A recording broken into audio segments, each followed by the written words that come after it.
What I'm going to do is I'm going to give a prepared statement, and then I will take questions.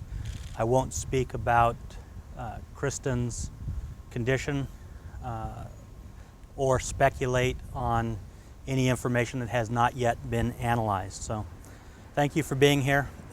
I'm Mark Garcia, the Chief of Police for the Redlands Police Department.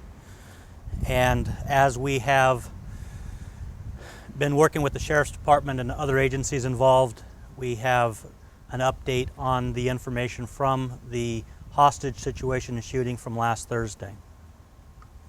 As you're all aware, last Thursday afternoon, the Redlands Police Department, along with officers from other agencies, including the San Bernardino Police Department, San Bernardino County Sheriff's Department, and other agencies, responded to a hostage situation at the office depot that ended in the death of the suspect and injury of his hostage and one other person. Preliminary investigation by the San Bernardino County Sheriff's Department and the Redlands Police Department has provided some additional information, and we wanted to share that preliminary information with you now. Keep in mind that the investigation is still in its initial stages, and this information is based on what we know today. The incident began early Thursday afternoon when the suspect, Andrew Mike, came to the victim, Kristen Bauer's workplace. Seeking to avoid a scene, Kristen, who had already told Mike that he was ending their relationship, went outside to meet Mike in his car in the parking lot of Office Depot. As they sat in the car, Mike pulled out a handgun, put it in his mouth, and pulled the trigger. The gun didn't fire. Mike then drove away with Kristen in the car. As he drove around the area, Kristen asked him several times to stop the vehicle and let her out. At one point, while driving, Mike fired his gun towards Kristen, striking the inside passenger door of the moving vehicle. During this time, while still driving, Mike also attempted to inject Kristen several times with an unknown substance, but she was avoided being hit by the syringe. Eventually, Mike returned to the office depot where the victim got out and went back in the store. Mike followed her in. Inside the store, Mike physically restrained Kristen while holding her at gunpoint. One person was shot in the hand while he tried to assist Kristen. Officers responding to a 911 call arrived within 2 minutes. Mike then forced Kristen through a back door, and seeing the officers, stopped on High Street, where he held Kristen at gunpoint for more than 2 hours while police negotiators talked to him and attempted to get him to release Kristen safely.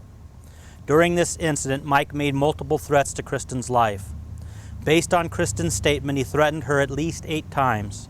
Additionally, Mike conveyed to officers at least 10 times that he was ready to die that day.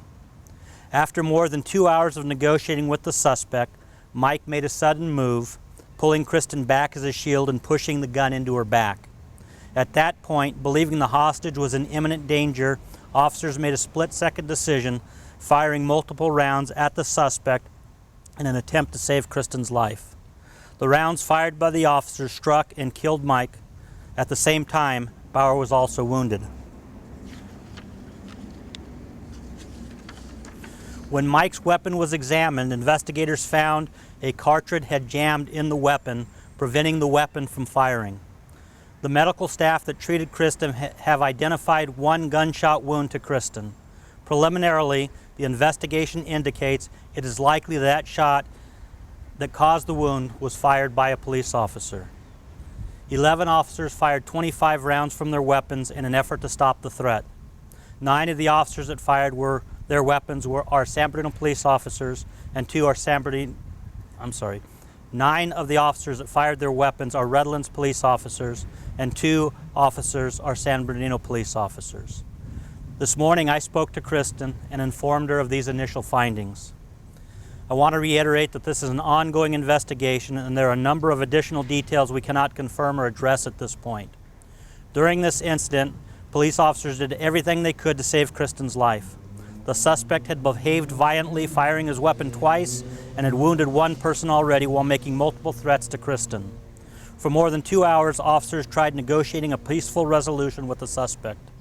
At the point the police officers fired, they were acting on the belief that Kristen was going to be killed. After meeting with Kristen again this morning, I am encouraged by her recovery. I pray for her continued recovery, and the Redlands Police Department and all of us will continue to do all we can to assist her and her family as she heals. I'll take a couple of questions. Yeah, when you talked to Kristen this morning and told her about the bullet that had come from Redlands Police, what was her reaction to that? She had a little reaction.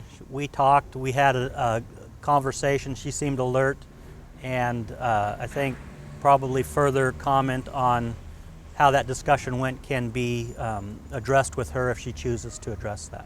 And how's she feeling overall? She seems to be making positive recovery and is making progress in that recovery.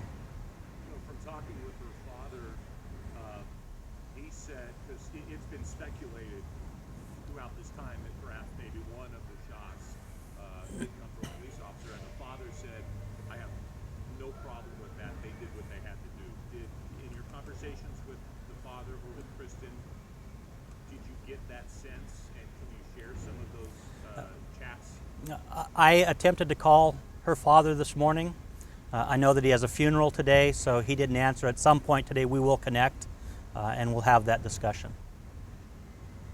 When you said multiple agencies responded to the incident, can you tell us a little bit about how that happened? Did they just self-deploy, or were they just responding to requests of backup or anything? I think initially this went out as an active shooter situation, and so some agencies heard that and responded. I know that San Bernardino Police Department asked our dispatchers if we needed assistance, and our dispatchers did request that they respond. We were told that irrespective of where the bullet came from, that it was a pretty heroic action by a bunch of people that got her to the hospital so quickly. Could you talk about that?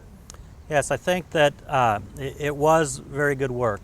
As soon as the suspect was stopped, the rescue team went in and pulled Kristen out, placed her into one of the sheriff's department's rescue vehicles, got her out of the area. She was airlifted. I believe they said she was airlifted. It took about 3 minutes to get her to the hospital, and then the doctors did phenomenal work to save her life. Any other questions? Okay, thank you very much for being here. We do appreciate the opportunity to get this information out. We always try to get the information out as quickly as we can for you. So thank you again for making the effort to be here.